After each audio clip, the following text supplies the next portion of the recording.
صلى رسول الله صلى الله عليه وسلم وعلى جميع الأنبياء المرسلين وأولياء الله الصالحين والعلماء العاملين الراسخين في العلم واليقين وعلى جميع سادتنا الصوفية حينما كان من مشارق الأرض إلى مغاربها أن الله تعالى يريد درجاتهم في الجنة وينفعنا ببركاتهم وعلومهم في الدين والدنيا والآخرة ثم الفاتحة إلى آبائنا وأمهاتنا وجدادنا وجداتنا وعمامنا وعماتنا وإخواننا وأخواتنا وخالاتنا ولمن حق علينا ولمن جاهد في سبيلك وفي سبيل رسولك ولمن انفق ماله علمه ولوه علينا وفي هذا المسجد والمجلس لنخص خصوصا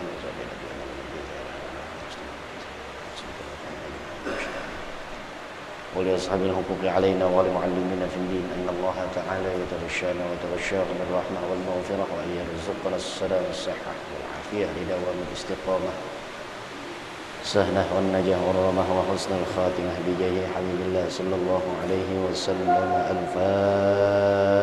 الفاتحة. أعوذ بالله من الشيطان الرجيم. بسم الله الرحمن الرحيم. الحمد لله رب العالمين الرحمن الرحيم مالك يوم الدين إياك نعبد وإياك نستعين اهدنا الصراط المستقيم صراط الذين أنعمت عليهم غير المغضوب عليهم ولا الضالين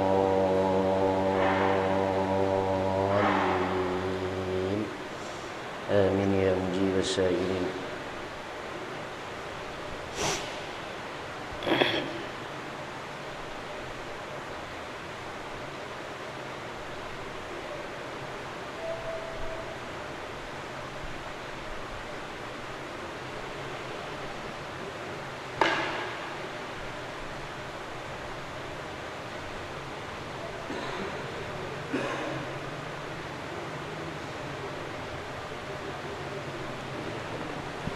Bismillahirrahmanirrahim. Allahumma salli ala Sayyidina Muhammad wa ala ali Sayyidina Muhammad. Rabbi ighfir li wa liwalidayya warhamhuma kama rabbayani shaghira. Assalamualaikum warahmatullahi wabarakatuh.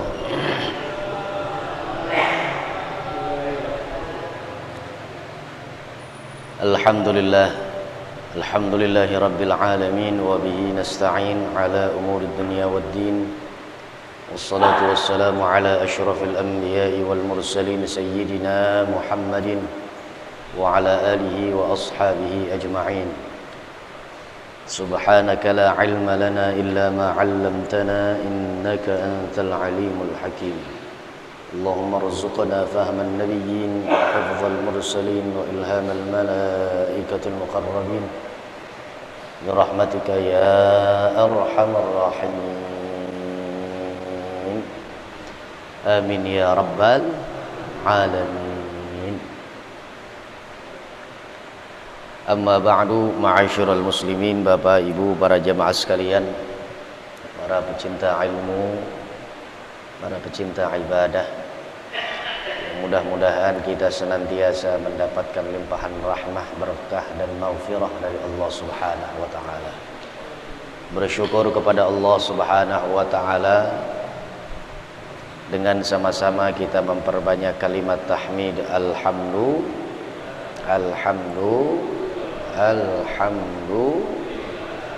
Begitulah cara orang bijak, hamba Allah yang saleh menyikapi banyaknya nikmat dari Allah Subhanahu wa taala, kemudian ia ucapkan kalimat yang mencerminkan dirinya sebagai orang-orang yang pandai mensyukuri nikmat Allah Subhanahu wa taala. Berbeda dengan orang-orang yang tidak mengerti, tidak faham, tidak sadar bahwa betapa banyaknya nikmat Allah Subhanahu wa taala, dan kalimat tahmid paling tidak memberikan satu interpretasi pemahaman bahwa semua nikmat yang Allah berikan kepada kita, dari melek mata sampai kembali kita pejamkan mata, jutaan, miliaran, bahkan triliunan, tidak terhitung nilainya nikmat yang Allah berikan kepada kita, sampai Allah tantang, wa in ta'uddu ni'matallahi la tuhsuha. Dalam surah Ibrahim begitu Allah sampaikan. Alat secanggih apapun, teknologi semutakhir apapun, tidak ada yang mampu mengurai, mengaudit, menghitung satu persatu nikmat yang Allah berikan dari ujung rambut sampai ujung kaki. Memang tugas manusia adalah hanya memberikan satu ucapan, sikap dalam bentuk syukur, yang kemudian dari sifat syukur tersebut akan mendorong kita untuk kembali merapatkan semangat kita untuk taqarrub ilallah. Banyakin sujud, sering-seringin ibadah. Begitulah cara untuk kita menyikapi nikmat yang Allah berikan, yaitu dalam bentuk syukur jawarih. Bersyukur dalam bentuk organ tubuh yang Allah kasih.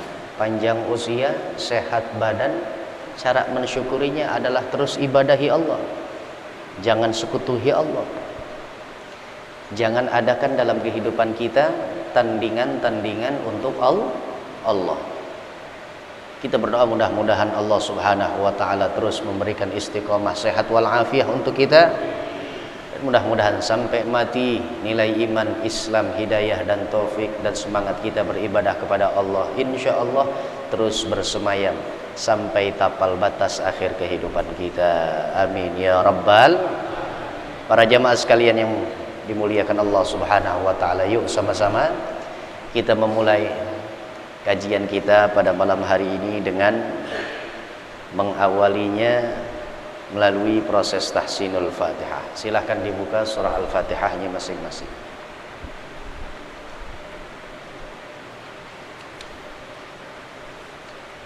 Kita awali dengan ta'awudz. أعوذ بالله من الشيطان الرجيم. Sama-sama, 1, 2, 3.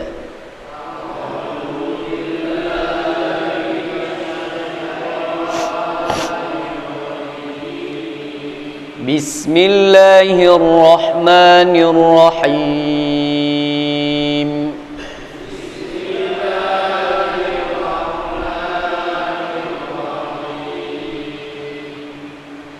الحمد لله رب العالمين.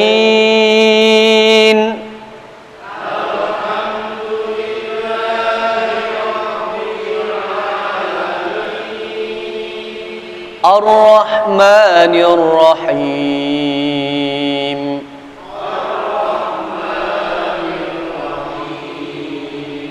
مالك يوم الدين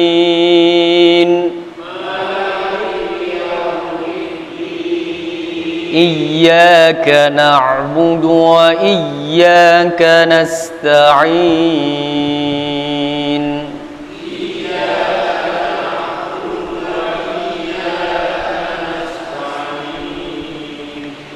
اهدنا الصراط المستقيم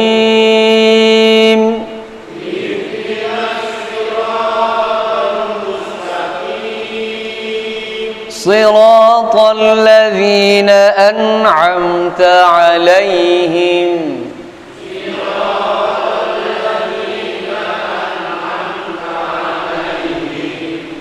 غير المغضوب عليهم ولا الضالين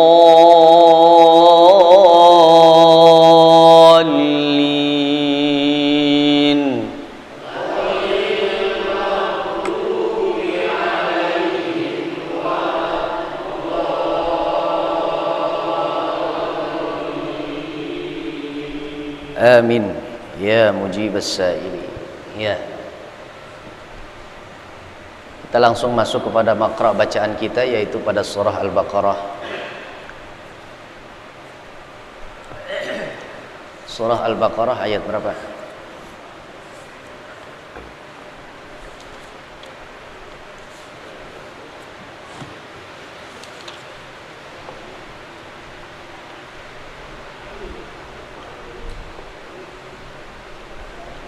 Enam puluh tujuh ya.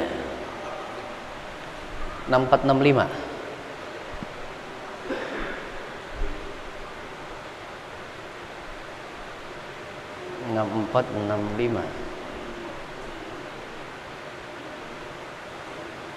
ثم توليتم من بعد ذلك فلولا فضل الله عليكم ورحمته لكنتم من الخاسرين. Itu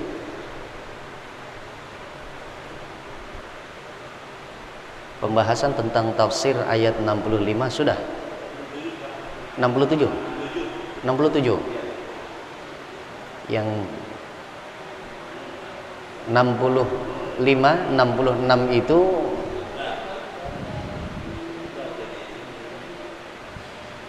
penjelasannya adalah tentang pengutukan Allah terhadap kaum Bani Israel, orang-orang Yahudi, karena sebab ada perintah Allah jangan berburu makanan mereka, yaitu ikan-ikan yang ada di laut, ketika datang hari di mana Allah tetapkan untuk hari ibadah mereka. Namun mereka melanggar aturan main Allah.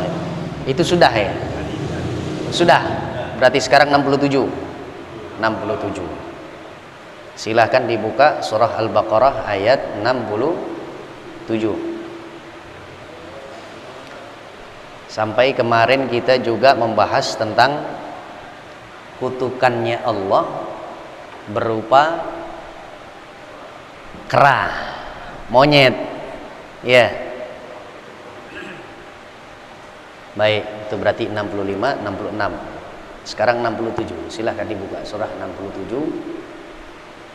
Pangkal ayatnya, wa idz qala Musa liqaumihi innallaha ya'murukum an tadhbahu baqarah.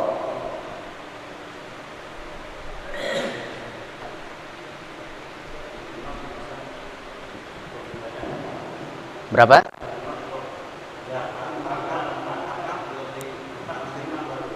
66 aja yang belum.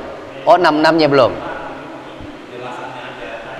Penjelasannya aja. Oh, berarti sekarang kita nggak tambah lagi ya. Oke, baik. Iya. Ya alhamdulillah dibantu ingat saya oleh jamaah. Ya. Sebab saya buka tafsir Al-Qur'anil Azim untuk Syekh Al-Imam Al-Hafidh Ibnu Katsir ini ada 3 tempat. Masjid Jami' Al-Atiq, Masjid Al-Barakah Tanabang, dan satu lagi di Majlis Ta'lim. Ya. Tiga-tiganya saat ini masih juga di Suratul Baqarah. Di Tanabang di kisaran 170-an, sekarang masih di ayat 65-66. Kadang-kadang tertukar juga saya. Ya, tolong lagi-lagi bantu ingat saya, apakah sudah sampai di ayat tersebut atau penjelasannya belum? Ya, mohon nanti untuk jamaah langsung menegur saya apabila ayatnya sudah tapi penjelasannya belum. Ayat dan penjelasannya sudah, berarti sekarang kita naik ayat berikutnya. Berarti sekarang 65, 66 yang belum adalah penjelasannya. Begitu ya? Nah, sepakat. Kalau udah banyak yang ngangguk kepala, insya Allah yang nggak ngangguk ikut. Para jamaah sekalian yang dimuliakan Allah Subhanahu wa taala, ayat 65, ayat 66. Ya. Kita sudah baca kedua ayatnya, kemudian sekarang kita akan membahas tentang tafsirnya. Ya. Coba diulang sekali lagi terjemahnya. Ayat 65, ayat 66. Silakan. 66. Yang hari Sabat itu. Udah, sekarang 66-nya. Oke. Ya, ayat 66. Silakan. Maka kami jadikan yang demikian itu peringatan bagi orang-orang pada masa itu dan bagi mereka yang datang kemudian, serta menjadi pelajaran bagi orang-orang yang bertakwa. Ya. Atas sebuah sikap melanggarnya sekelompok manusia, kemudian Allah Subhanahu wa taala memberikan teguran. Ya, memberikan teguran, memberikan satu peringatan bahwa apa yang telah digariskan oleh Allah Subhanahu wa taala itu enggak boleh kita langgar. Seperti halnya kaum Bani Israel, pengikut Nabi Allah Musa, ketika diperintah oleh Allah, hai Musa, kaum Bani Israel kutetapkan hari beribadah mereka secara massal adalah yaitu hari Sabat, Sabtu. Ketika hari Sabtu, maka fokuslah kalian untuk beribadah. Dan tidak boleh, ini baru larangannya, tidak boleh keluar rumah kemudian memberikan perangkap kepada ikan-ikan, memburu artinya. Ya, memburu. Jika pemburuan tersebut terjadi dilakukan oleh kaum Bani Israel di hari ketetapan Allah, yaitu hari untuk ibadah mereka, kemudian mereka langgar, maka Allah Subhanahu wa taala sampaikan kutukan tersebut kepada mereka, orang-orang yang melanggarnya. Jadi apa? Kirodatan, kera. Yang di dalam kitab tafsir Ibnu Katsir, Allah Subhanahu wa taala katakan bahwa ketika Allah berikan kutukan tersebut, berubahlah muka mereka, wajah mereka, rupa mereka menjadi seekor kera, sehingga hanya mampu bertahan 3 hari, mati seluruhnya. Kenapa? Karena mereka tak tahan dengan kutukan Allah, kemudian mogok makan, nggak mau minum. Sampai akhirnya tidak ada orang yang ketika dapat kutukan dari Allah Subhanahu wa taala berubah rupanya menjadi kera, kemudian akhirnya di hari keempat masih hidup. Tidak. Paling top maksimal di hari ketiganya mereka mati seluruhnya. Secara tidak langsung ketika mereka mati sebab kutukan Allah Subhanahu wa taala, akhirnya mereka enggak menelurkan generasi pelanjut-pelanjutnya. Ya. Faja'alnaha, maka 66 ini adalah memberikan keterangan lanjutan daripada ayat 65. Faja'alnaha, yang kemudian itu Allah Subhanahu wa taala menjadikan perihal dan kejadian kaum Bani Israel pengikut Nabi Allah Musa nakalal lima baina yadaiha, dijadikan oleh Allah sebagai proyek percontohan. Ayo,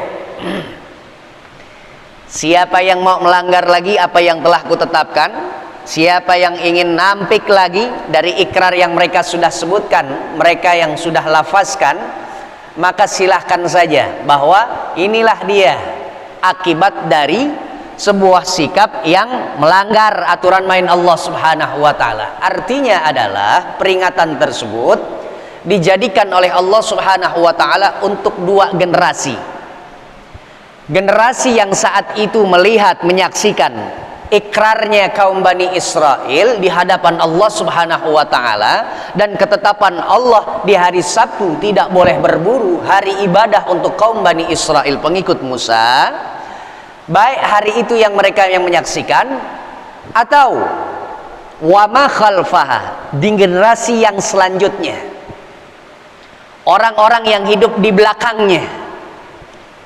Seumpama nih, saya analogikan, ketika ketetapan itu datang kepada kita hari ini, detik ini, masa sekarang, ada beberapa kita yang melanggar aturan main Allah, kemudian dengan kasat mata kita yang melihat perubahan saudara kita yang menjadi kera atas sebab dia punya kesalahan dan kemaksiatannya, langgar aturan main Allah, keluar daripada amanah yang Allah berikan. Kemudian akhirnya kan kita melihat, berarti itu adalah peringatan untuk kita yang melihat kejadian tersebut dan orang-orang yang setelah kita. Siapa dia? Boleh jadi anak kita atau cucu kita. Peringatan ditujukan dari Allah kepada dua generasi, generasi yang melihat, menyaksikan, dan generasi yang selanjutnya. Kalau saya tangkap, barangkali apa yang diturunkan oleh Allah Subhanahu wa taala, satu teguran, peringatan untuk mereka yang menyaksikan, kemudian yang menyaksikan secara tidak langsung mereka akan menyampaikan kepada orang-orang setelahnya dia. Makanya besok-besok kalau misalkan hari Sabtu nggak boleh berburu. Dulu di zaman kami langsung yang melihat bahwa orang-orang yang keluar berburu yang seharusnya mereka beribadah, mereka diganti rupanya oleh Allah Subhanahu wa taala. Ya, sekalipun ikhtilaf pendapat ada di dalam kitab ini. Mereka yang dirubah menjadi kera adalah kaula mudanya, anak-anak remaja belia yang belum sampai dewasa. Kalaupun dewasa masih di bawah kisaran 50 tahun lah kalau dalam kisaran usianya umat Rasulullah Sallallahu Alaihi Wasallam. Tapi kalau sudah tua, dirubahnya bukan menjadi kera tapi babi. Ada pendapat yang demikian, ya. Pendapat yang kedua adalah hanya sekedar rupa mereka tanpa bulu-bulu yang memenuhi seperti halnya umumnya monyet, hanya rupanya saja. Ada yang mengatakan keseluruhannya sampai tingkah lakunya, sampai keserakahannya. Monyet kan terkenal disebutnya dia adalah hina karena apa? Nilai keserakahan yang ada di dalam jati dirinya itu seperti itu, ya. Banyak kisah tuh, ya. Ada kera yang ketika mereka ingin mengambil satu makanan, di makanan tersebut adanya diletakkan di dalam satu lubang, ya. Ketika mereka menjulurkan tangannya, yang sesungguhnya lubang tersebut hanya bisa dimasukkan untuk satu tangannya mereka, kemudian mengambil itu buah yang ada di dalam lubang.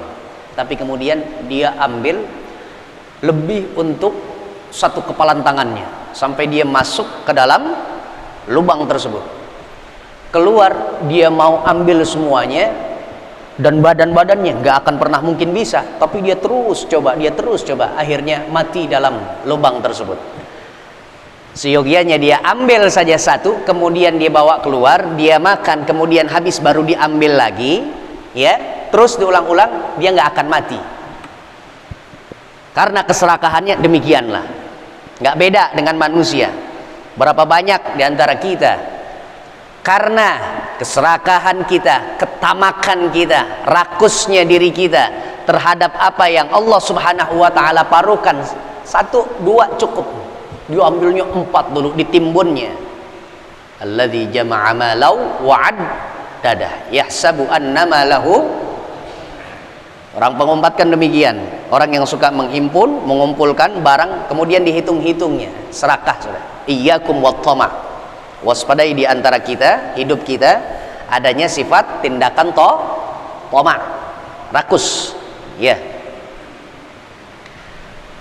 Orang-orang yang menyaksikan akhirnya menyampaikan kepada orang-orang yang sesudahnya.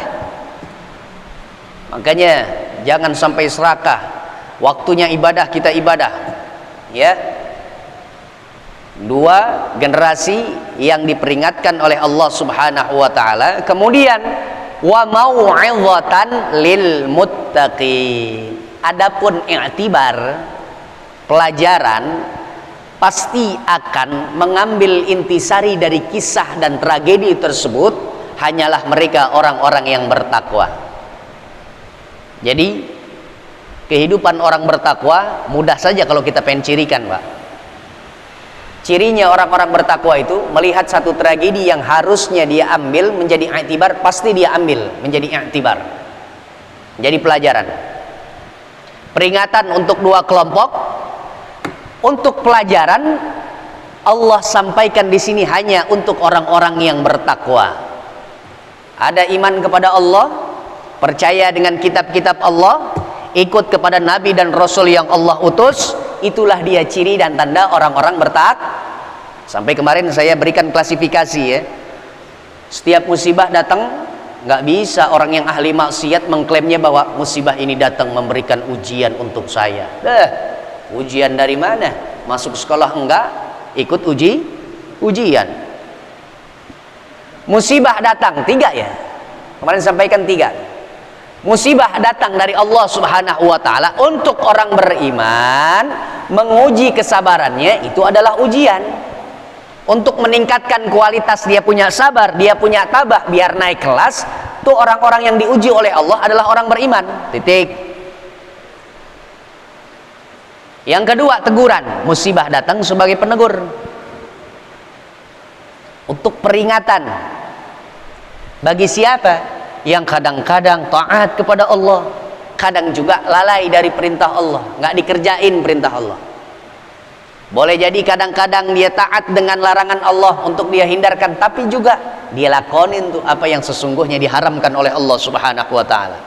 Dan yang ketiga nih, orang nggak bisa dikatakan diuji oleh Allah Subhanahu wa taala ketika mereka merasakan adanya ujian dari Allah, musibah datang dari Allah Subhanahu wa taala kemudian dikatakan ujian. Enggak bisa. Itu adalah azab. Itu adalah azab, ya. La haula wala quwata. Ya. Jadi kita orang beriman nih saat ini nih. Apa yang telah Allah berikan? 12 hari usia kita di tahun 2022. Usia kita di tahun 2022 baru sampai 12 hari. Berarti 2021 plus 11 hari yang sudah kita lewati. Bahkan dari usia kita lahir tampil di dunia ini, berapa banyak mata kita melihat ini i'tibar, ini pelajaran, oh ini ibrah. Wah, ini satu hal yang cukup untuk menjadikan aku sebagai manusia sejati, manusia yang paripurna. Berapa banyak satu tragedi yang bisa kita jadikan sebagai pelajaran. Makanya satu dalil ayat Al-Quran ketika datang peralihan waktu selalu laku nih ayat surah Al-Quran. Ya ayyuhalladzina amanu taqullaha wal tanzur nafsun ma qaddamat lighad. Ini langkah awal kita untuk menyongsong hari depan. Modalnya adalah hari yang sudah lewat. Modalnya nih, bodoh orang, nggak terampil, nggak pandai, nggak cerdas. Apabila mereka diberikan usia panjang sampai esok hari dia lihat sinar matahari yang baru di hari tersebut, kemudian ia lewati hari tersebut tanpa mengambil muhasabah dan introspeksi diri dari hari yang sudah lalu.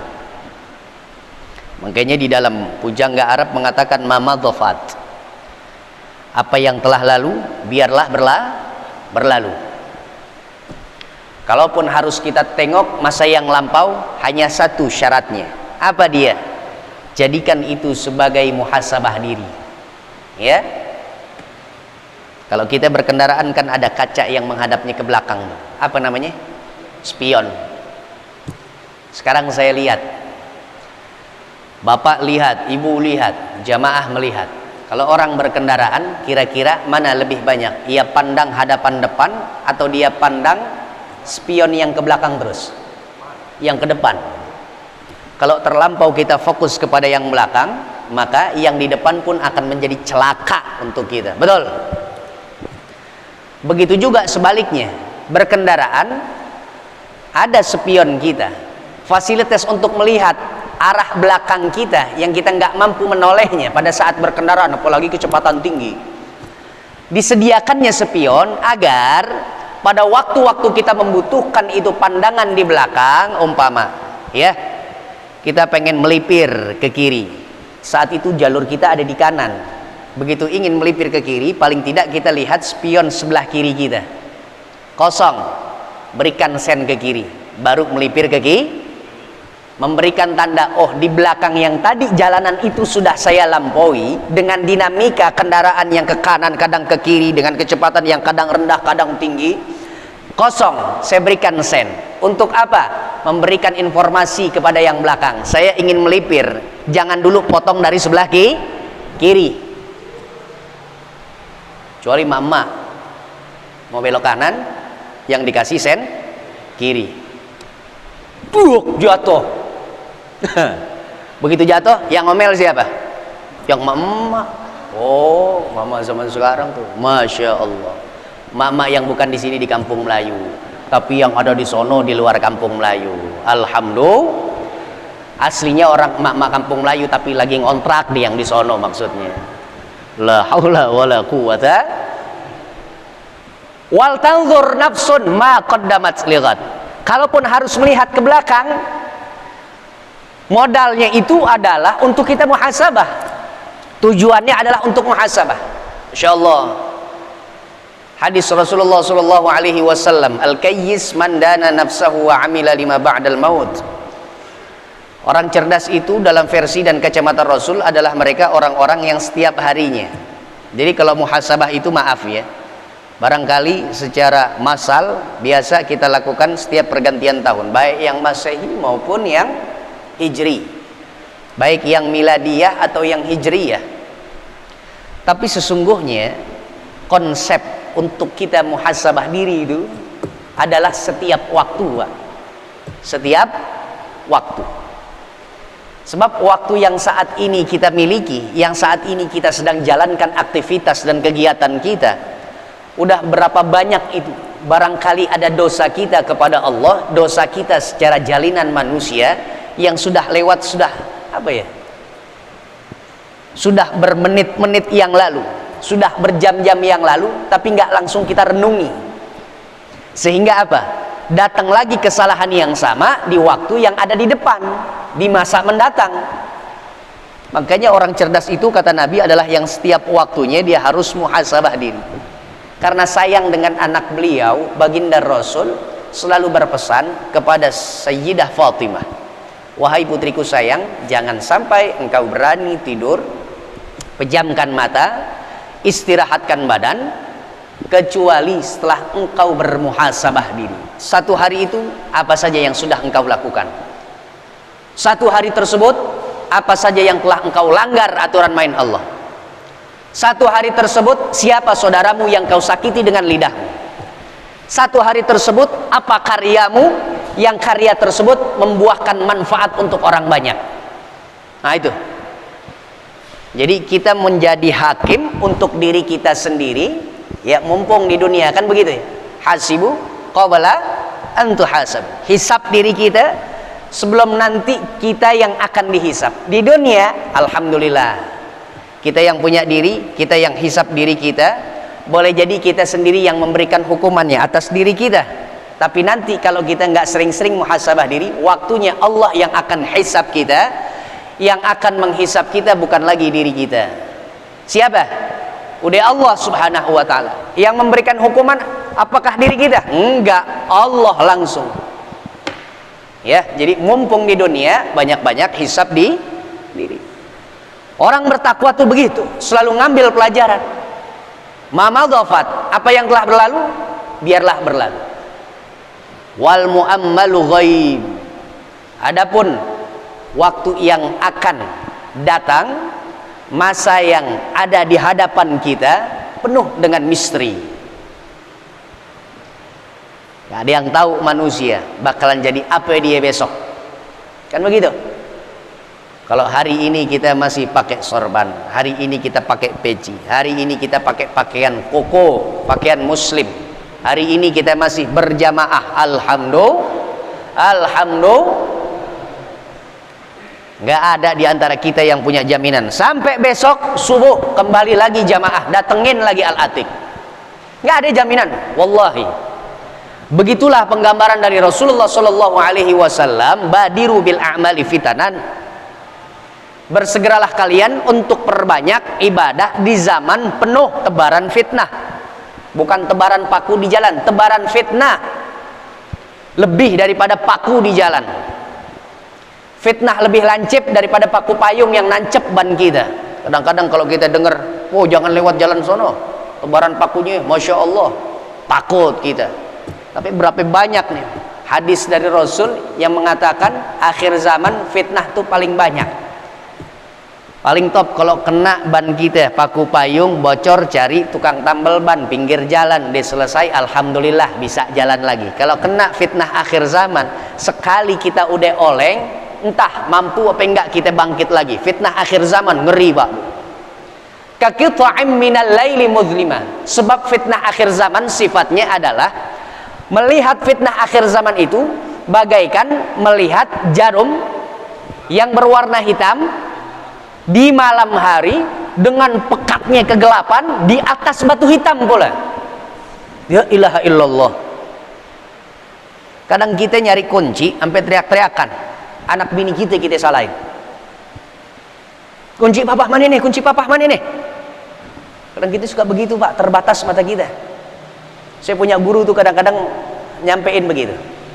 Ada amalan yang kadang-kadang kalau misalkan kita nih ngelihat atau nyari barang sesuatu, kita nggak bisa ngelihatnya, padahal ada di situ, cuma kayak lagi ditutup mati kita, nggak jalan. Padahal tuh kunci HP yang sering ada di tangan kita, mana sih di sini nih, tadi papa taruh sini nih, bapak tadi taruh sini nih. Istri dari dapur dengar teriakan kita, dengan santainya dia mencari. Bapak cari apa? Kunci motor. Di jam berapa nih? Papa harus berangkat kerja nih. Ini apa? Di depan biji mata bapak nih. Oh iya. Iya. Ada itu dulu saya punya amalannya, dikasih sama guru saya tuh. Jadi kalau lagi nyari barang yang hilang, terselip sebenarnya, bukan hilang, terselip, kececer, masih dalam rumah, cuma lupa. Kadang saking rapinya, entah taruh di mana begitu. Ya, kalau duit sih insya Allah nggak bakalan hilang. Ya, gampang. Tinggal calling bini kita. Biasa bini kita paling tahu tuh.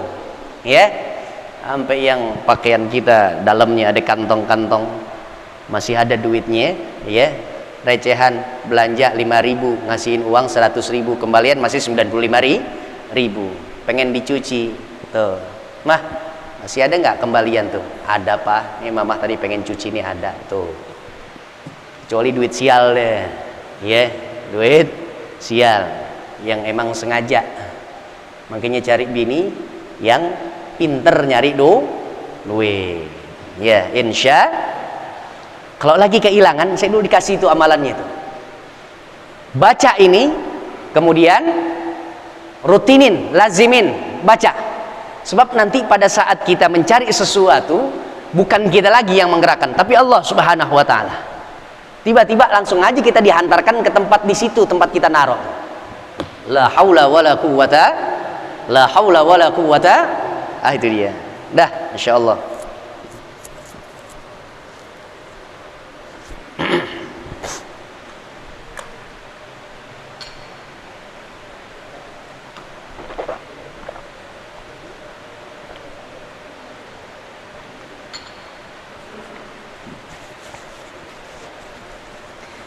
Sifatnya yang mengerikan sangat. Karena fitnah akhir zaman itu, ya tadi, seperti kita mencari satu jarum berwarna hitam di malam hari, penuh dengan kegelapan yang pekat, di atas batu hitam. Nah itu dia. Di atas batu hitam.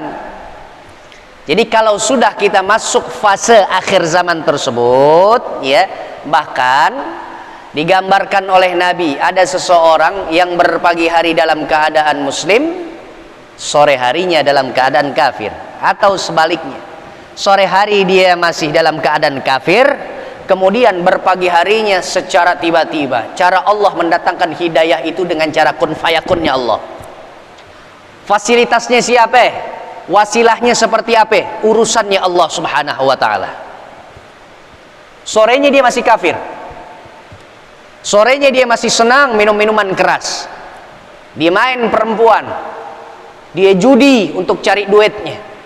Begitu paginya ngeliat, kaget masyarakat, nah ada dia nih yang serang di saf salatnya orang-orang yang berjamaah subuh nih. Tuh, ada apa nih? Kuasa Allah subhanahu wa ta'ala. Bahkan bukan hanya sekedar muslim, Bal'am bin Ba'urah adalah walinya Allah. Mati dalam keadaan demikian. Siapa yang bisa menerka besok kita akan jadi apa? Hari depan itu penuh dengan misteri. Mudah-mudahan istiqomahlah pegangan kita, insya walakas sa'ah allati anta fiha. Dan kegiatan yang saat ini ada, waktu yang saat ini dalam kehidupan kita, dalam genggaman kita, itulah dia waktu yang terbaik. Waktu yang terbaik. Makanya buatlah waktu yang Allah kasih saat ini, masa ini, era ini, buatlah catatan-catatan yang baik. Sehingga apa? Lighadin dalam Al-Quran. Evaluasi kita yang dari hari yang lalu kemudian kita jadikan sebagai modal untuk menyongsong hari depan yang lebih cemerlang lagi, insya Allah ya. Faja'alnaha nakalan lima baina yadayha wa ma khalfaha wa mau'izatan lil muttaqin. Dua peringatan untuk generasi yang menyaksikan kutukan Allah kepada kaum Bani Israel, berubah rupa mereka menjadi kera, dan juga peringatan tersebut untuk orang-orang yang setelahnya, orang-orang yang setelahnya, anak mereka lah, cucu mereka lah, keturunan-keturunan mereka lah, kaum Bani Israel. Makanya sekarang saya juga harusnya menyampaikan apa yang saat ini bapak-bapak saya, ibu melihat kekacauan dari kondisi saat ini, baik kita punya negeri atau kacamata yang lebih luas lagi, dunia Islam. Harus kita sampaikan pelajaran-pelajaran terbaik untuk anak-anak kita. Sering-seringinlah kita jadi orang tua memberikan pesan-pesan, nasihat-nasihat terbaik kita untuk anak-anak kita. Saya mau tanya om bapak, kalau kita jadi orang tua, boleh nggak kita ngomel ke anak-anak kita? Orang tua boleh nggak ngomel ke anak kita? Bukan cuma boleh, wajib. Bu, ibu bawel kepada anak-anak kita, bawelnya adalah nasihat, bukan bawel nak HP ibu nih LCD udah rusak, beliin yang baru. Tuh bawel nggak puguh lagu, namanya jadi orang tua. Bawelnya adalah nak sholat, udah selesai mens nak, tuh diingetin. Kalau udah cepet dong mandi junub, kan ada sholat, kan harus bayar qadha Ramadan yang kemarin. Ini dikit lagi nih 1 April besok insya Allah masuk 1 Ramadan, udah tinggal berapa hari lagi nih, hitungan mundur plus minus 90 harian masuk Ramadan. Boleh nggak kalau rewel begitu orang tua ke anak? Boleh nggak? Wajib. Wajib. Dalam Al-Quran nih surah Al-Baqarah, nabi-nabinya Allah menjelang kematian mereka, mereka selalu memanggil anak-anak mereka. Apa yang mereka sampaikan? Madza ta'buduna min ba'di? Hai anak-anakku, sepeninggalku nanti, apa yang engkau sembah? Apa yang kalian akan ibadahi? Apakah Tuhanku Allah subhanahu wa ta'ala dan Tuhan kita semuanya? Ataukah ada Tuhan-Tuhan selain Allah yang kalian akan sembah setiap waktunya? Ada di antara mereka anak-anak para nabi dan rasulnya Allah yang menjawab, qalu na'budu ilahaka wa ilaha abaika. Kami akan menyembah Tuhanmu dan Tuhan orang-orang tuamu, atau nasab ke atasnya. La haula wala quwwata illa billah. Dalam Al-Quran juga keprihatinan seseorang ayah, seseorang ibu yang ketika ingin meninggal dunia minta sama Allah jangan dulu diambil usianya sebelum menelurkan generasi-generasi yang apa? Muqimis sholah, yang menegakkan sholat. Dalam surah Maryam tuh, kekhawatiran orang tua yang baik adalah ketika mereka meninggalkan generasi anak-anak yang adha'us sholah, yang melalaikan nilai sholat. Coba resapi deh. Jangan sampai ini ada kebanggaan kita usia sampai 2022, mungkin juga sampai 2023, atau boleh jadi 2022 adalah batas terakhir usia kita. Tahun ini kita mati. Boleh jadi kena Omikron, boleh jadi karena sebab yang lainnya. Al-mautu wahid. Mati itu satu. Apa yang satu? Ajal. Wa asbabuhu mutanawwi'ah. Sebabnya aja yang bermacam-macam. Uje, tahu Uje? Ustadz Jeffrey Al-Bukhari meninggalnya karena apa? Cium pohon palem di Pondok Indah. Masih ingat kan? Hah? Ada orang yang lagi makan kesedak, mati. Ada orang yang lagi nyolong di Kebukin Masa sampai qaid, mati. Caranya banyak, sebabnya banyak. Cuma ketentuan Allah yang itu yang satu tuh, al-mautu wahid, yaitu apa? Ajalnya. Boleh jadi 2022 ini adalah terakhir nih usia kita. Nggak ada lagi ulang tahun kita di 2023, 2024 dan selanjutnya. Kalau begitu, siapkah kita jadi orang tua? Udah bisa menjadi proyek percontohan yang baik untuk anak-anak kita. Kemudian kita meninggal dunia, kita punya anak-anak, melestarikan kegiatan kita selaku orang tua yang baik. Subuh ada di masjid, zuhurnya ada di masjid, asarnya ada di masjid, maghribnya ada di masjid, nunggu isyanya dengan majelis ilmu. Ya coba deh, resapin deh. Jadi kebanggaan itu bukan usia kita yang kuantitasnya banyak, tapi kualitas sepeninggal kita. Kira-kira anak kita jadi pahlawan untuk kita, dimensinya dunia jadi pahlawan untuk dimensi kita akhirat, untuk orang tua yang udah meninggal dunia. Atau bukan jadi pahlawan anak kita, tapi apa? Yang merongrong, kegiatannya maksiat. Sementara kita setiap pekannya diperlihatkan oleh Allah kegiatan anak-anak kita yang ide kita tinggalin. Begitu Pak. Bapak sekarang nih yang yatim-yatim, bapaknya bapak diperlihatkan oleh Allah Subhanahu wa ta'ala kegiatan bapak di hadapan muka orang tua kita. Makanya salah satu di antara sekian banyak nilai filosofi yang biasa diterapkan oleh Abuya di ujung pengajian selalu baca Rabbighfirli bareng sampai kadang-kadang Abuya selalu bilang, yuk coba lahirkan wajah dan rupa orang tua kita dalam bayang-bayang pelupuk mata kita. Yang masih hidup, berlebih lagi yang udah meninggal dunia. Upayakan bayangan tersebut kita gambarkan dengan senyum manis orang tua kita, karena saat ini kita selaku anaknya dalam keadaan ibadah. Seneng orang tua, seneng orang tua. Oh alhamdulillah, anak gue ibadah bapak di alam dunia insya Allah akan menjadi kiriman rekening akhirat untuk orang tua kita. Kenapa begitu? Lah kan saya yang masih hidup, yang ibadah saya. Lalu kemudian kenapa yang dapat orang tua? Ujung rambut sampai ujung kaki kita, siapa yang punya investasi itu? Kalau bukan orang tua. Makanya anak yang sayang sama orang tua, biar kata maaf lagi-lagi, lebih bagus sih, lebih banyak sih, ya lebih mantap barengin juga dengan Rabbighfirli. Kalau nih seumpama nih lupa dia baca Rabbighfirli wali walidayya warhamhuma kama rabbayani shaghira, tapi tiap harinya dia baca Al-Qur'an, dia dapat uang, dia infak sedekah, niatin atau enggak diniatin untuk orang tuanya. Setiap amal ibadah seseorang pasti akan berdampak baik, positif, manfaat untuk orang tua yang sudah melahirkan kita. Jadi anak yang birron biwalidayhi, atau anak yang berbakti kepada kedua orang tuanya, dia bakalan lebih tahu gimana caranya nyenengin orang tuanya, bikin senyum orang tuanya yang sudah meninggal dunia. Cuma satu caranya, banyakin ibadah.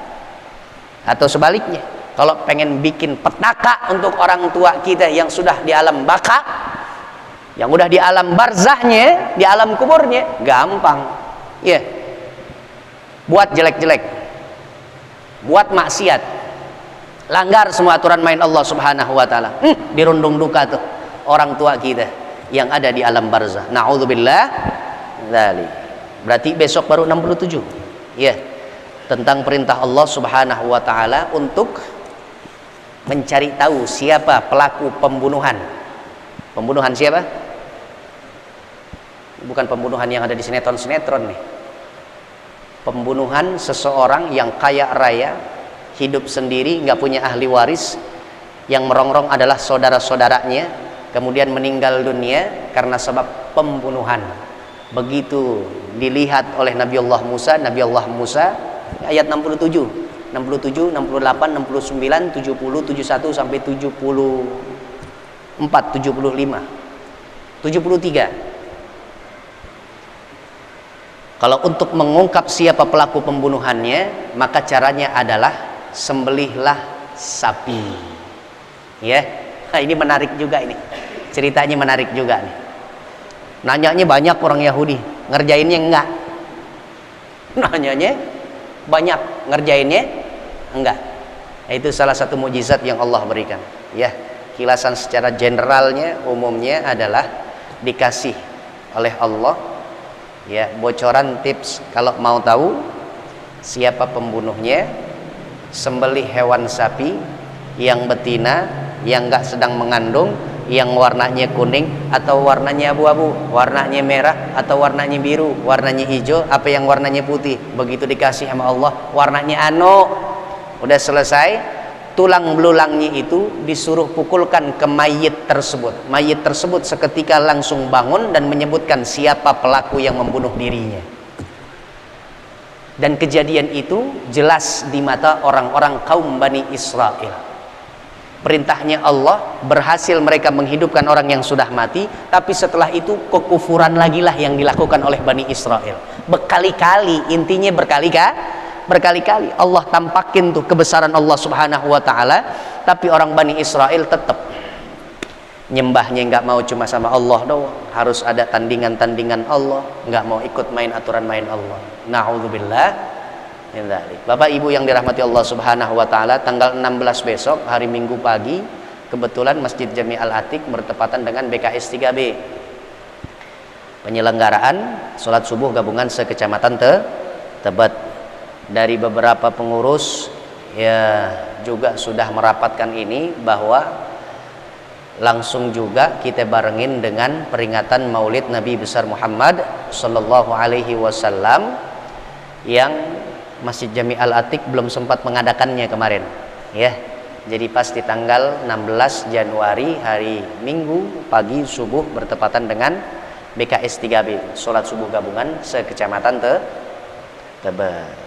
Ya, insya Allah akan banyak yang hadir.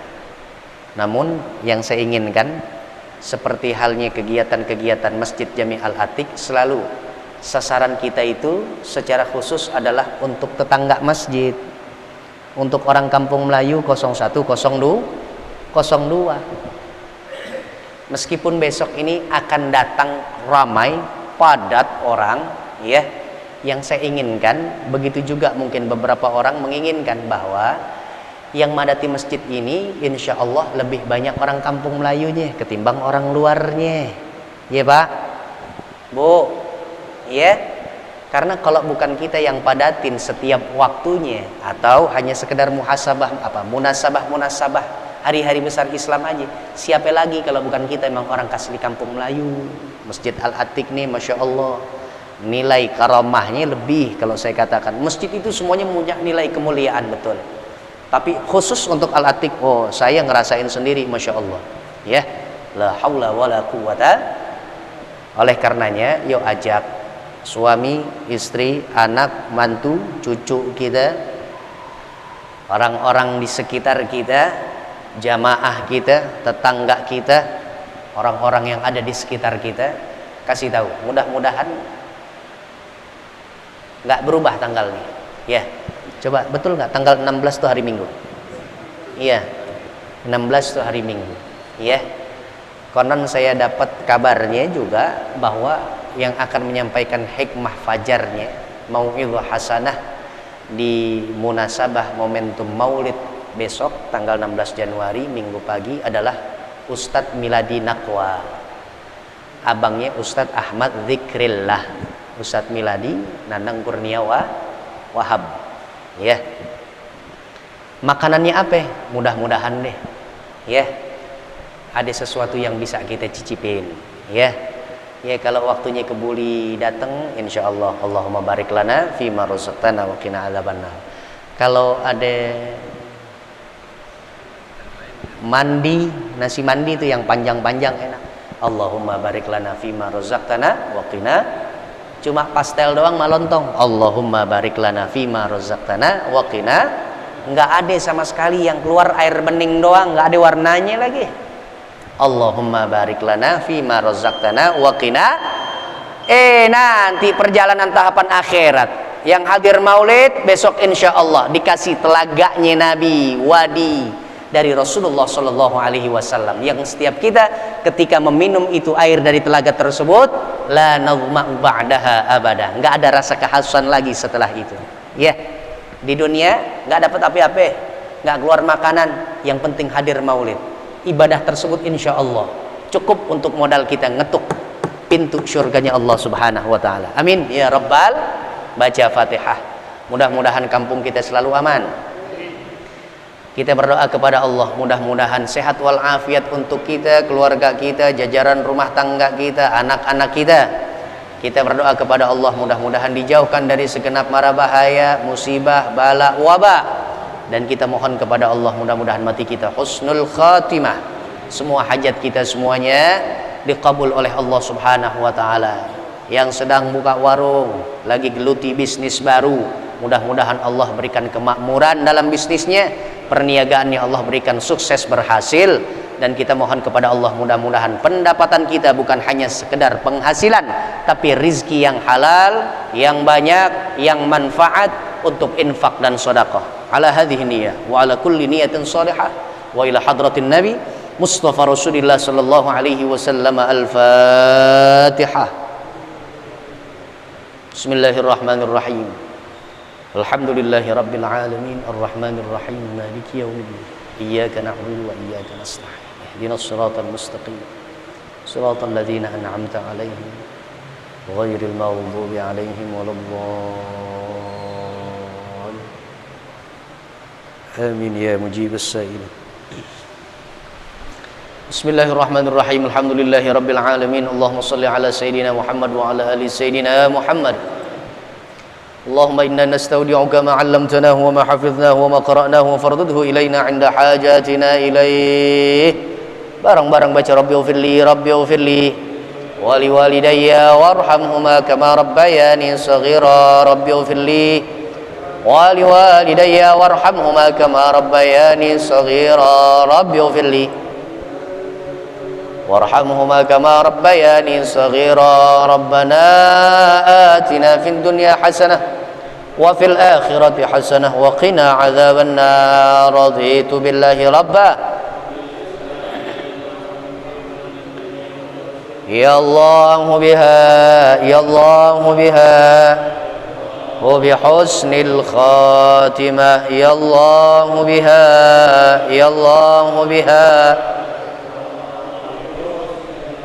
ya Allah biha, ya Allah biha.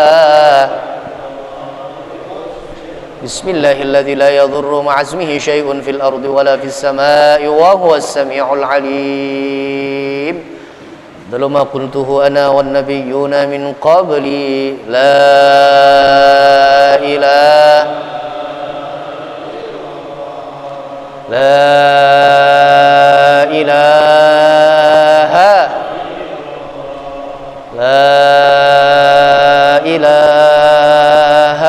illallah Muhammadur Rasulullah sallallahu alaihi wasallam. Kalimatul haqq 'alaiha nahya wa 'alaiha namut wa 'alaiha nub'atsu biha insyaallah ta'ala minal aminin. Wassallallahu ala sayyidina Muhammad wa ala ali sayyidina Muhammad walhamdulillahi rabbil alamin. Allahumma rahamna waj'alhu lana imaman wa nuran. Allahumma dhakkir minhu ma nasina wa 'allimna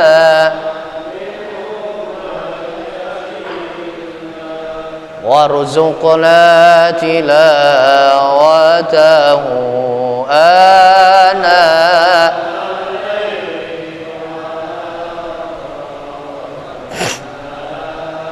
waj'alhu lana hujjat ya rabbal alhamdulillahi rabbil alamin. Assalamualaikum warahmatullahi wabarakatuh.